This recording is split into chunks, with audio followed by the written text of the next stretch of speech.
All right, I hope that you can see it. And today we are going to talk about listening and reading tips for the English exam. I hope that you can hear me clearly. So the structure of today's consultation will consist of 5 parts. First, we will introduce the general listening tips. We will talk about what is best to do and what is best not to do while listening or preparing to listen for your exam. Then we will go through all of the listening parts, there are 4 in total. Then we are going to move on to reading tips. We are also going to talk about types of reading, certain techniques that you can adapt while you're doing your reading task for exam. And lastly, we will discuss examples from each reading part. There are also 4 in total. I believe that it's all really known to you how whole exam of English exam looks, but we will go through it and give you some advice regarding each separate part. Now, if we talk about general listening tips, you have to know that usually listening is not that difficult compared to what you may have been preparing for, or for example, the speech and the content that you might have been listening to in lectures or even in your free time is much more complex than the one that you are going to receive in your exam.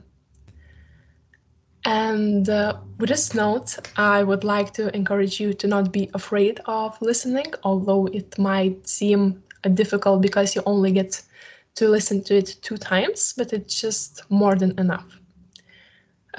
So my first tip would be to underline the keywords, usually nouns and verbs, in the paper, your draft paper. You can do it in your question. Let's say if it's some question asked in the listening task, you can underline the main idea so that you would understand really quickly, just with a glance, what is the main idea, and then underline some nouns and verbs in the answers that are given to you. Then you have to evaluate your ability to predict the answer. Now, this applies to the last parts of the listening part of the exam, because you have to fill in the empty spaces and you kind of can predict what could be the answer just based on the context of the text that is given to you and from the grammatical structures of the sentences. So we're going to look through these tasks and we will see how this ability to predict could work out. Then you have to listen to the very end of the recording. I will elaborate on this tip a little bit later. Then you have to try to understand the main idea and not every single word. This means that you do not have to be afraid when you do not understand some kind of word and just kind of get stressed that you will not understand something. But usually the main idea is really easy to extract from the recording. So I want to emphasize that you should not be afraid of this part of the exam. Then when you move to the next question, forget the previous ones. It's really important that you do not think of the previous questions, so that you do not, when you think about questions that you have already passed, you cannot concentrate that much on the questions that are coming next in the recording. So you do have to remember that you are going to get to listen for a second time, and then you can check your answers if you are not sure if you chose the right one. And the last one is probably the most important, aside from others, because you know that when you do not hear something really well or cannot comprehend the word, but you can sometimes imagine what kind of word could that be? Well, predict, and you can write that word and perhaps you will get that point. Or if you have to choose from multiple answers, you have only 3 options to choose from. So it is already a huge chance that you can guess it if you could not manage to hear what was being said in the recording. So my tip would be to not leave empty spaces and just try to write something, and perhaps it will work out if you really do not know what to write.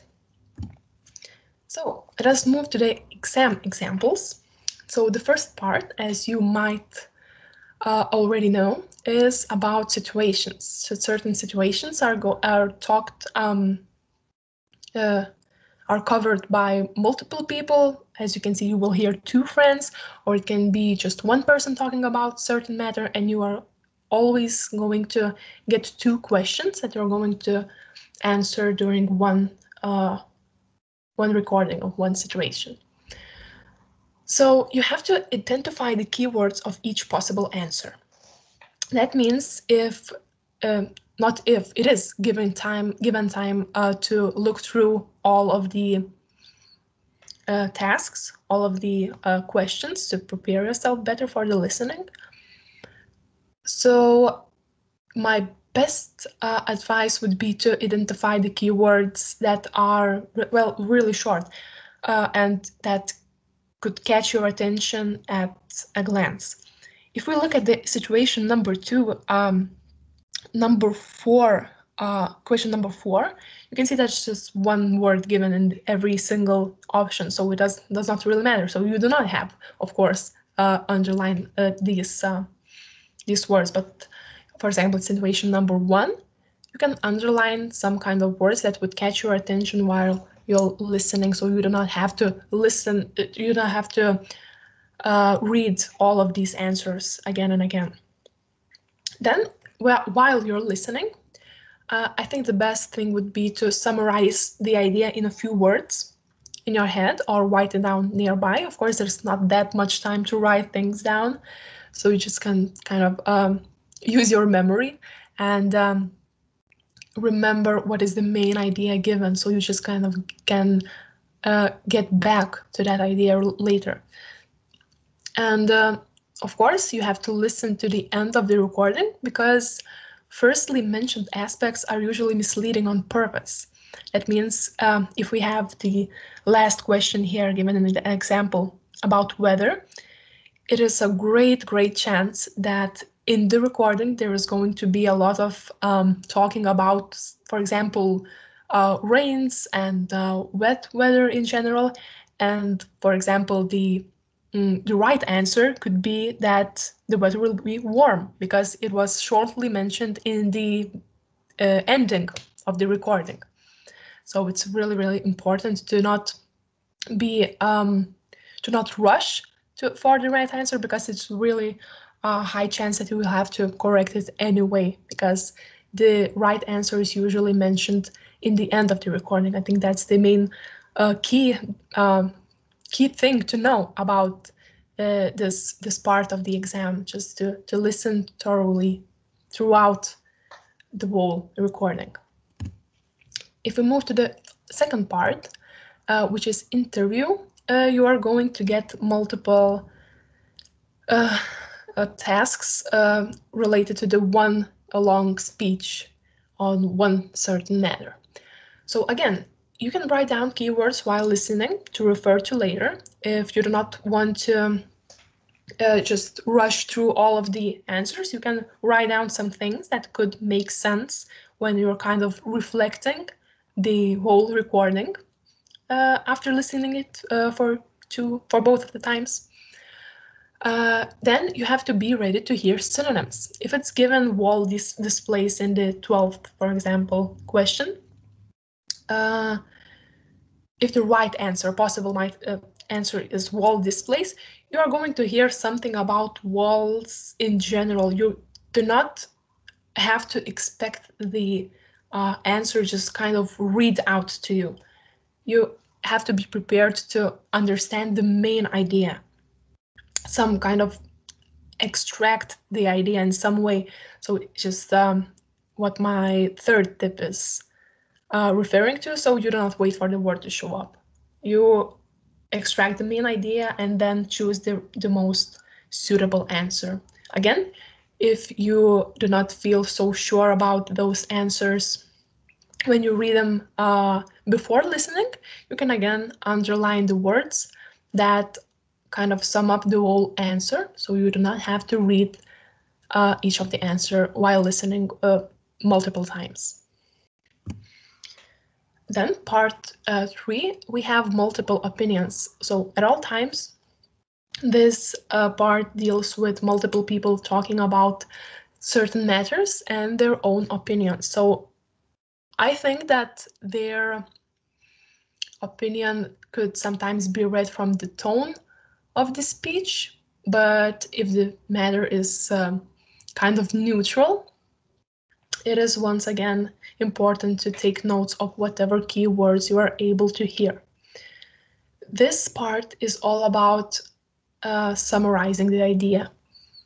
It could be that you have to hear one certain word. For example, if you take a look at the answer B, the commitment to detail, so you know that when you listen to the recording, and if you hear a speaker talking about detail and mentioning the word multiple times, as well as synonyms of this word, you know that it is the right answer. So in this case, you do not have to wait for these words to show up. You kind of look for the synonyms, but usually it could be the word read out to you, and then you know the right answer. However, it's important to take certain notes that you can refer back later if you're not so sure about the answer. And the last part of the listening part is a text, and you are going to hear someone speaking, or might as well reading some kind of extract. And in this case, you have to wait until you hear certain words. So if in previous tasks you do not have to wait for certain words to show up, in this case, a whole sentence could be read to you.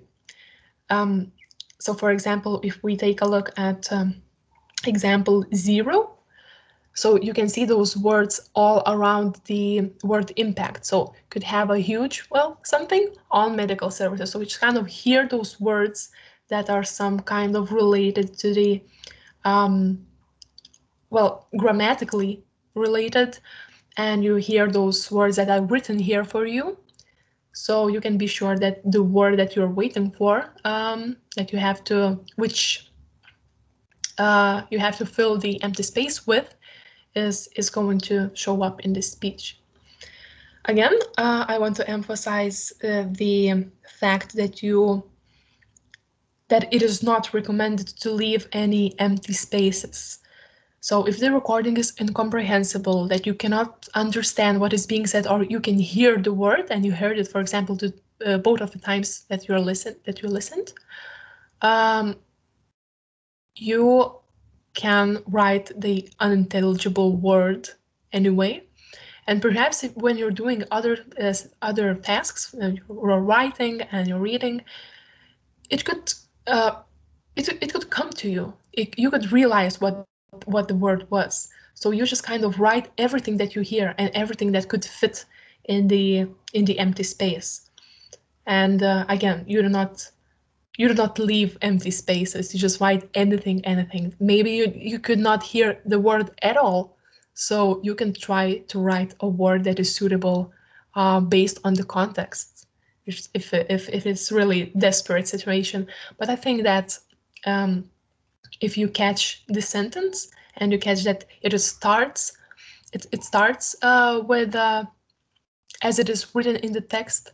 For example, in the second sentence, smartphones enables the medical records. So it is great chance that exactly this format, exactly this structure, perhaps with a little bit of alterations, it will be read to you. And you just kind of catch that sentence and then wait for the word to come up for the word that you have to fill in. Okay, so I hope it was comprehensible, all of those tips. And now I would like to move on to general reading tips. Just really quick overview, and then my colleague is going to take the floor. So you have to read the instructions very carefully. So when you get to those tasks, do not start reading the whole block of text, just really huge texts usually given in the task.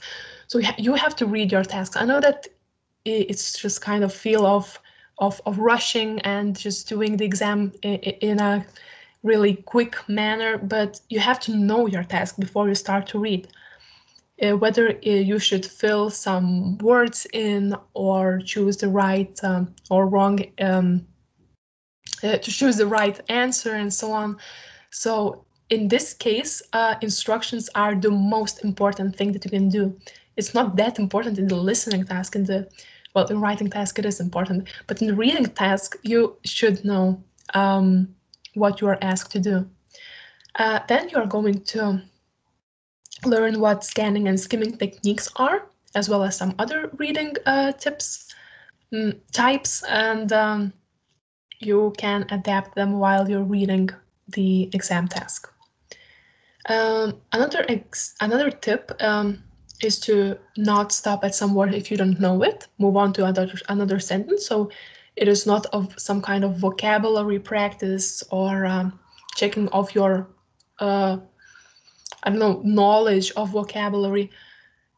You have to extract the idea at most of the time in the exam. You have to show that you understand the concept, the idea that is given. So do not worry if you do not understand some kind of word. Then again, you have to try to predict if there is again that task when you have to fill in some kind of word based on grammatical structures, based on sentence structures. You can somehow predict what kind of answer could be written. And then underline the main words when you're reading a block of text. In this way, scanning and skimming techniques could be adapted, so you do not have to read through all of the text. However, it is really useful to underline the main words so that you can get back to the text really quickly when you're choosing the answers for the tasks. That would be it from me, and now I'm giving the floor to my colleague. So now I will talk about the types of reading that are most suitable for exams. So the first one, as previously mentioned, is skimming, and is used to grasp the general idea of the text. And what you do is you read the first and last paragraphs and the first and last sentences of each paragraph in a relevant section. And it allows you to get the idea quite quickly and just get the whole gist of the text. Although if you are required to, I don't know, just get a precise answer, to give out a precise answer, this one is not that suitable, although it is recommended to use it. Then there is the scanning technique used to locate precise information, certain words or concepts. And it's actually quite good to use because you sort of find the words. Your eye just, when you scan the text, your eye just locks on to certain words that you need to find, or just phrases. So you don't need a thorough read, which takes time. So if you are trying to save time and you know that you'll be late if you don't read faster, use scanning. Then there is the detail reading, which of course takes the most of the time, although it is quite good to use as well because it allows you to critically consider aspects of the text, and it also makes you kind of understand it even better, and because some of the exam tasks are written in such a way that they can be tricky. I'm not scaring you, but that's just a fact. And at first glance, it might seem that the question asks you to point one certain thing, but when you reread the text and you reread the exam question, you find out that it might have been actually a vastly different thing that has been asked of you. So just read thoroughly, read with precision. Of course, if it takes time, but if you practice enough and you get the gist of the text, it's gonna be an easy exam for you. Then there's also revision reading, and it involves reading quite rapidly through the material, and it is used in order to confirm the knowledge and understanding. So you just read through the text one more time after you fill out the answers, just so you could revise it quickly and just find out if you have made any mistakes. So this is the first example. So in some exam tasks, you might have to summarize a sentence, or there might be a sentence that is provided for you. So read through the text by scanning and find out the key elements, and of course underline them if you need to, and then don't rush.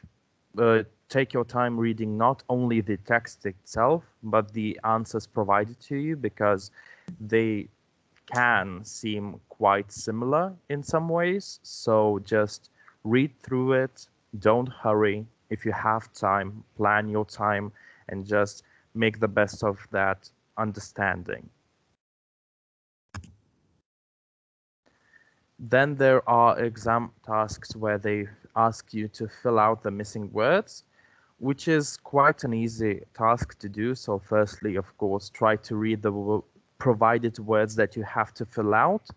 And then if you are in a hurry, what I did was I just read through the last few words before the blank space, and you sort of get the gist of the whole sentence. You don't need to read the whole text, and you just fill out based on either if it fits grammatically or if it makes sense even. So the event took, and you read the whole place of the answers, and you can see the whole place took place. So I don't even need to read the first paragraph fully. I can read just the first few words before the blank space. So use that, and if you need time, of course, then read thoroughly.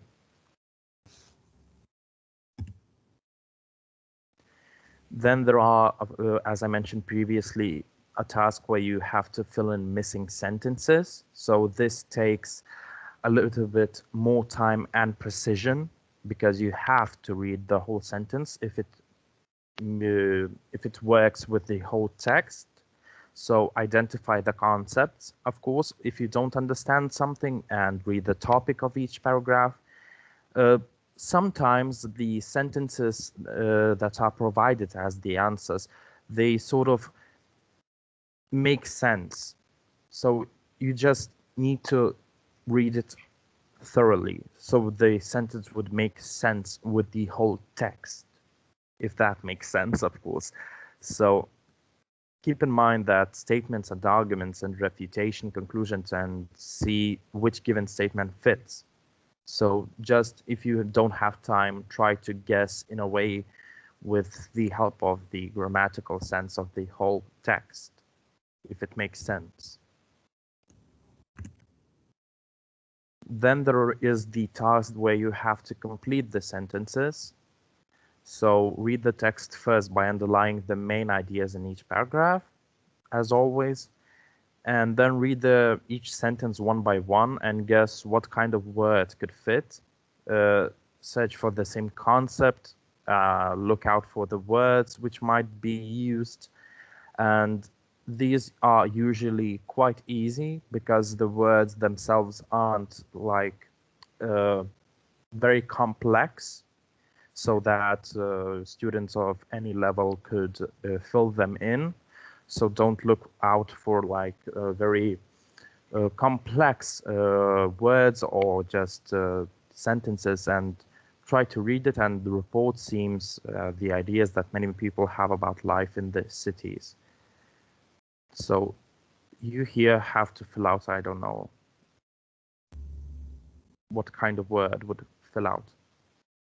I need an answer. Please participate if you are listening. If you want to write it in the comment section, in the chat, the 43rd, the report seems to.